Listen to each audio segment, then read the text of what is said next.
So today we're going to do the handover video on the Bailey 796. We're going to start on the outside and then we'll move on to the inside. So firstly, coming over to the passenger side, you can see that you've got your fill-up points here. Open that up and in here you've got your AdBlue fill-up point as well as your diesel tank as well. Opening up the door, on this vehicle you can see that you've got Remis cab blinds. Simply pinch the little tab like so to release the blind. And as you can see, that just connects up via the magnetic strip there. Do be careful with these can get caught, so you just need to make sure that they are correctly put back in place. Don't force them. If it feels like you're forcing it, you're doing something wrong, so just bear that in mind. On the passenger side as well, you will also notice that you've got a bonnet release catch. Going round to the bonnet, I'll lift this up for you now. There's not many things that you need to know underneath here. The main things that you need to know is if you're ever jump starting the vehicle. I'll just show you underneath the bonnet now. And underneath the bonnet, to jump start, you've got your negative terminal which connects onto here. And your positive terminal is just located underneath this cap. You can see there's just a plus sign on the top, a little bit difficult to see on there, but this cap comes up to reveal a tab. And your positive can come onto there, and that's how you jump start the vehicle.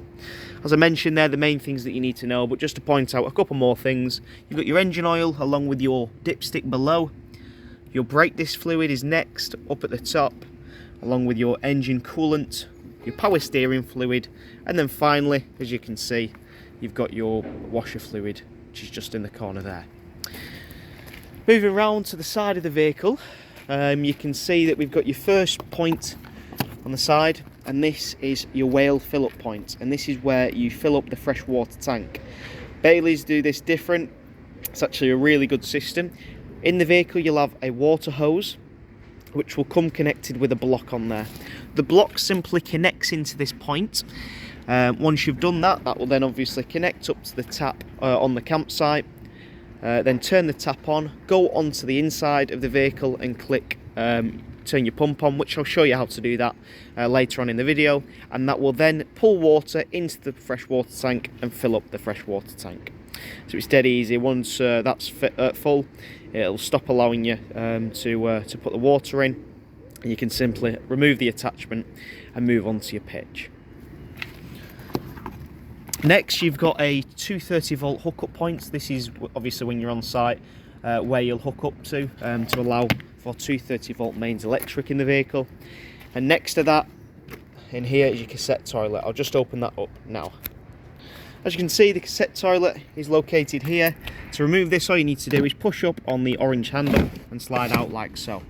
Please ensure that the blade is closed before removing the cassette. Now the blade is on the toilet on the inside, which I'll show you how to open and close that again later in the video. But to empty this, ensure that blade is closed. To release the cassette, simply pull up and out, and as you can see, the cassette is then free. To empty this, all you need to do is turn out the funnel, remove the grey cap, and using the orange button on the back, that will release an internal vacuum which will allow all the contents to flow out easily. Now you can put a bit of water in here to swill it out, and in the cap you can put some blue fluid in the top of there, put that straight in to the tank, and then you've cleansed the system, so then any waste that goes in here will end up being broken down thanks to the blue fluid. You'll also notice on the back of here you've got this orange valve that turns. Leave that as it is. As I say, you can turn it like so if you wanted to, but there's no need to it. If you do turn that, this is what connects with the blade. So when you open and close the blade, that's what opens and closes the cassette. If that is off by any slight chance, it will just get caught into the cassette, into the system, and it won't allow you to push the cassette in. And as a rule of thumb, as I mentioned, if it feels like it's being forced, you're doing something wrong. So this should always be in this position. You shouldn't have no need to turn that or anything. As I say, you can turn it like that, but there is no need for you to do that. Once you're ready, all you need to do is get the cassette, line it back up and slide it in like so the orange tab connects in, and then you can lock up the cassette locker. Moving to the back, you'll notice you've got a vent here which says Aldi. This is for your heating system, and this is in essence the chimney for the vehicle, or otherwise known as your flue. It does get very hot this, so just bear that in mind. Directly below that, as you can see, you've got a grey pipe. This is for your first drain down point in the vehicle. You have 3 main drain down points of the vehicle. You've got your wastewater tank, which is here, which is a drain down. You've got your boiler drain down point, which is on the inside of the van, and you've also got a freshwater drain down point, which is again on the inside of the van. If you're emptying this, and this goes for all your drain down points, you'll drive over a big grid on site. Once you're over that grid, all you need to do is turn that valve that will open the tank and will allow you to drain down. As I say, you need to do that for all of your drain down points when moving off site and when the vehicle is not in use. You don't really want to be leaving water in the van. Now what I say is, once you've drained down the majority of your water out your tanks, leave all the tanks open, because as you're travelling home, the vibrations of the road will get that residual water out there and that final bit, just to ensure there's no, it doesn't run the risk of having any water in the system. So come the colder months, you won't have any water that could potentially be frozen in the tanks. And as I say, that will go not just for the wastewater tank, but also your fresh and your boiler drain down point. Now at the back, nice thing with this model is you've got a little bit of a garage. I'll open that up for you now. And with the locker door open, you can see you've got access to the garage at the back. There's a little light in here as well. I've not got the 12 volts on, so it's not turning on. But you've got your carpets in there, along with your awning pole as well. And this is fully heated and insulated. You have got a drain down point there as well, so if any liquid or anything spills out, it can go straight outside the van. Moving to the back of the vehicle, this vehicle has got a bike rack on. As you can see, to release this, all you need to do is unscrew up at the top to remove these, and so you can then pull them up out the way, and then you simply pull down on the bike rack towards you and you can use it. Above that, you've got your reversing camera, as you can see, which programs into the front dash. At the back, another access point into the garage, and you can see you've got your awning, which is up above. This is a Fiamma awning. As I mentioned, you've got your awning pole in there, which will connect up to this little winder. You can then wind it out to a point you can reach it, and then the legs will simply flip down. Now please bear in mind that if it is a hot day, and if it's windy especially, take the awning back in. You don't really want to be using it when it's windy, because as you can imagine, it is a big sail, so if there's any sort of gust of air that comes underneath it, it could potentially damage the awning, so just bear that in mind. Now next up, you can see that you've got an external socket on this point, which is a 230 volt socket. So if you say, for example, cooking outside, you wanted a microwave outside, you can plug that in. And you can also see that you've got your fridge vents on here. Now, as I mentioned, if it is a hot day, obviously you can pull your awning out, but what that will do is it'll allow you to keep this under shade, because as you can imagine, this is where the fridge pulls all of its air out, or into the fridge rather, to cool it. If it is a hot day, it's going to struggle doing that, so just try and keep it under shade, or just as I say, pull the awning out, or just flip the vehicle around just to try and keep it out of that heat. Next up, you've then got your external barbecue point. You'll obviously need your gas on for that. Turn them simply on at the bottles. I'll show you in a minute how to do that, and that'll allow you to feed gas through the system and out of the connector point. Finally, on this side of the vehicle, you've got your Lpg gas locker in here. I'll open this up for you. You can fit 2 bottles in. And with that open, you can see where your 2 bottles go. You'll notice you've got tie down points here to tie and lock the bottles in place. There's space for 2, as I mentioned, and you can see on this you've got your regulator already inbuilt. The regulator is this piece of metal here. You'll need a pigtail to connect the gas regulator to your bottle, and then from there you can obviously turn the bottle on to allow the gas to flow through and into the van. Please bear in mind when you're travelling to turn the gas off. Never travel with the gas on. Even if you have a crash valve or anything, you should always leave the gas off when travelling due to safety. Okie dokie, so moving on from the gas locker, we're now moving on to the inside of the vehicle. Just as you walk in, you can see straight above you, you have got your control panel. You've got your control panel that controls water levels and the 12 volt element of the vehicle, as well as your pump. And then you've also got your control panel for your heating, which is, as I say, your Aldi heating system, which I'll talk you through now. So the control panel, to turn it on, all you need to do, click the button. You can see that turns your lights on, activates the system. You've then got these two little arrows. You can see that you've got your water level is at 71%, so we've got water in the freshwater tank currently. You've then got your waste level, we've got only 3%, we've not much water in there.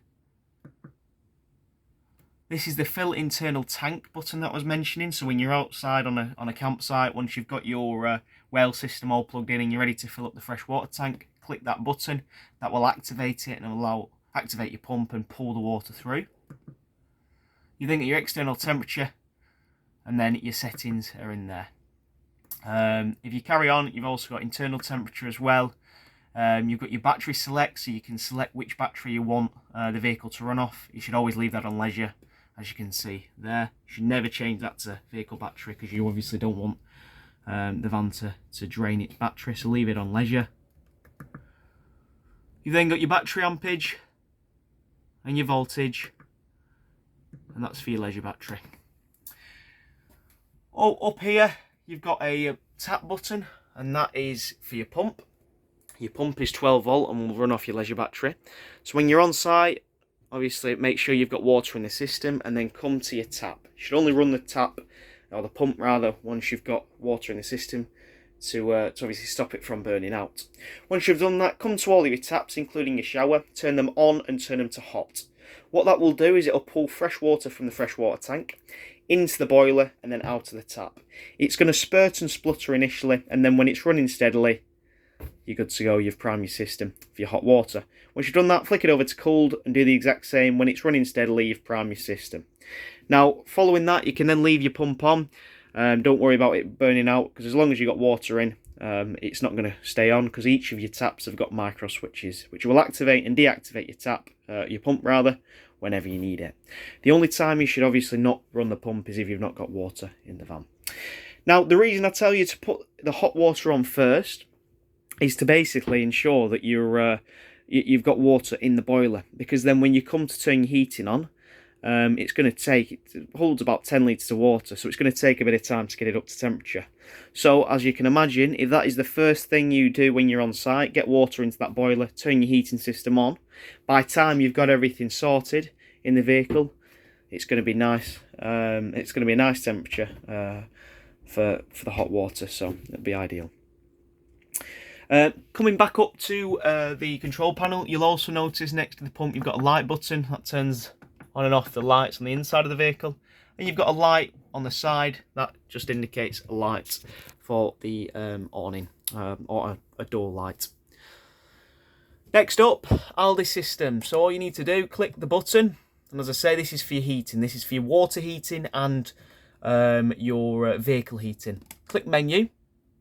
On the menu screen, you've got your temperature up at the top. Below that, you've then got your water temperature. So you've got max,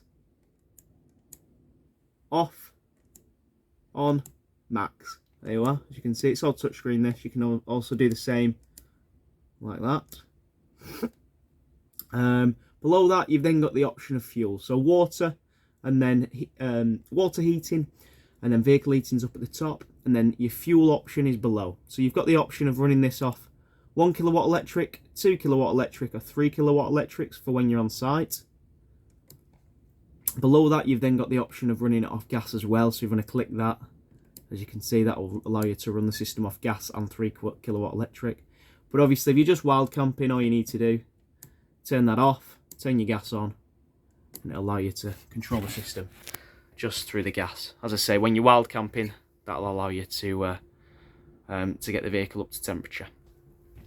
You have also in here got settings. Now, there's not many things that you need to know in the settings. The main things that you need to know is if you want to reset the system. Now, the reason you may need to reset the system is, say, for example, you've not pulled any water into the boiler and you're trying to heat the boiler for the water. You'll get an overheat red fail. You need to ensure that there's water in there to ensure that you don't overheat the system. And also, you may get a reset. You may need to reset it. Say, for example, you selected the wrong fuel. So, say, for example, you're on site sorry, you're not on site, you're wild camping and you try to run the system off electric, you'll get an error code. You'll need to reset the system. So just bear in mind and make sure that whatever fuel you've got, you are selecting. And that's the system. To turn it off, just click the button. As you can see, it turns off. And that's your control system. Moving on from there, you've got your kitchen.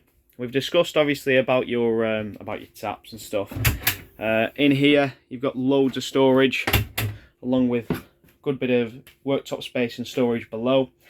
Oven and grill is here. Obviously, we'll run off the gas. And then you've got 3 gas hobs along with 1 electric, which is dead handy. You'll also notice opposite the kitchen is your bathroom area, and you will notice that you've got almost like a radiator. That's what it looks like. That's for your heating, and that's what heats the vehicle. You'll have a couple more. I think you've got 1 more in the bedroom, and then you've got these vents as well, where the heat will be allowed to disperse. Before we move on to the bathroom and into the back, you can see that you've got your Dometic fridge here. Your Dometic fridge is a 3-way system. It's dead easy. At the moment, you can see it's off. You've then got 3 ways to power it. So you could either, all you need to do is just turn that dial to obviously activate whichever you want. To run it off 230 volt, you can run it off this little pump. This little plug icon. So turn that, and that'll allow you to run the fridge off 230 volt. You've then got a 12 volt leisure battery, so when you're travelling, you can run the fridge off a 12 volt leisure battery. And then you've got a gas flame for when you're running it off gas, say for example when you're wild camping. So when you're on site, run it off your plug. When you're travelling, run it off your 12 volt. When you're wild camping, run it off your gas. Now you've got to bear in mind, a lot of people think that you can run, when they're wild camping, they can run the fridge off the 12 volt system. That's not the case, because if it was, the fridge draws so much power, it would simply trip the vehicle and draw all the power out of the battery. So it won't allow you to do that. It'll only allow you to run off gas when wild camping. The only time you'll be allowed to run off the 12 volt is when you've got the ignition on, so when you're travelling, you can run it off your leisure. Because this vehicle's got a built-in alternator which will send power straight to your leisure battery and into your fridge. Next up, you've also got a temperature gauge here, so you can change and alter the temperature. And if you are running it off gas, you've got an igniter switch here which will allow you to ignite the fridge. In the fridge, there's a little button on the top which will release it. You can see you've got your freezer up at the top, fridge is just below. What I recommend is, because the fridge isn't like a domestic fridge, if you want cold things to be in the fridge, put cold things in there. And if you want frozen things to be in the freezer, put frozen things in there. It just maintains the temperature of things. Above, you've then got your microwave, as you can see. This will only run off 230 volt, just bear that in mind. And you can see you've got a bit more storage up at the back. In the back, you can see you've got a really nice lounge area. This converts into a foldable bed. You do that by simply pulling out on the sides like so. They simply meet in the middle, just like that. Then if you remove that middle cushion, and obviously the backrest, this will pull to the centre, along with this one, meeting them in the middle, and then these backrests can then lay flat in the back there to make a big double. It creates a really good space. You've also got a little bit of a division here, thanks to a privacy blind as well. You'll also notice in the lounge area you've got this flip-up piece in the floor, which is brilliant for storing shoes and things, and that is just located in there. You've also got loads of storage, which is accessible thanks to these overhead lockers. Now, as you can see, I've just dismantled this bench here. On the other side, I've just put the cushions. Underneath this bench, you've got a bit more storage, which is dead handy. And obviously, along the back is your garage. Now, on this side, you've got a bit of space for storage, but this is predominantly taken up by the Aldi heating system, or the boiler rather. As I mentioned, this is a 10-litre system, and this is what houses your water and heats it up. You've got a drain down point on here. This brings us to the second drain down point. Really important, the drain down points on these. Like the waste water that I've shown you, this you need to make sure is drained down when you're not using the vehicle.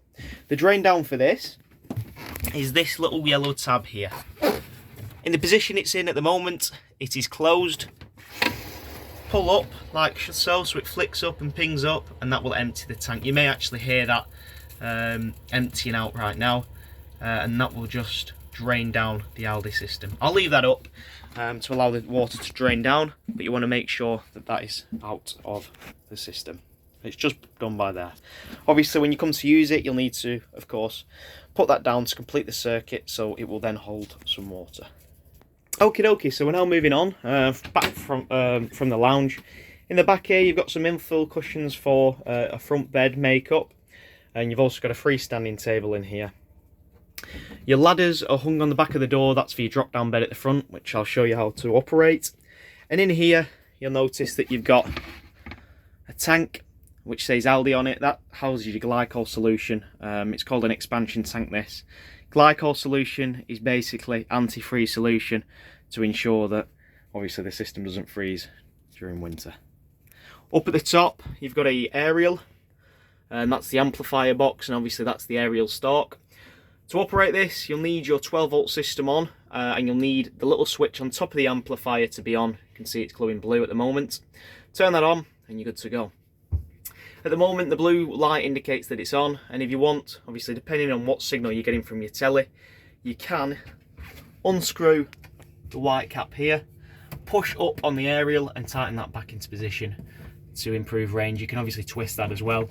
You have got a little arm on the bottom here, as you can see it's just tangled, there we are. If you wind that, that will allow you to tilt the head of the aerial should you need to again improve and better the range. Okie dokie, so moving on, you can see you've now got a series of holes in the floor, if you like. The first one is for your waste tank. Now we've spoken obviously about draining down the waste tank. This is only an access point really if you wanted to wipe that out. You can see that's underslung underneath the vehicle. That red cap comes off and you can wipe out the wastewater tank should you need to.